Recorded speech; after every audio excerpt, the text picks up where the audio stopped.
بسم الله الرحمن الرحيم ويسألونك عن المحيض قل هو أذى فاعتزلوا النساء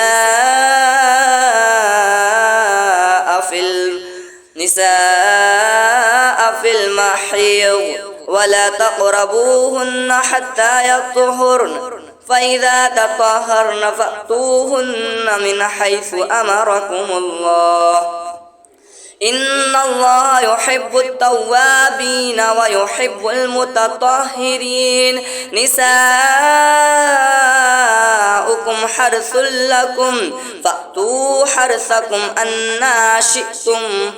وقدموا لأنفسكم واتقوا الله واعلموا أنكم ملاقوه وبشر المؤمنين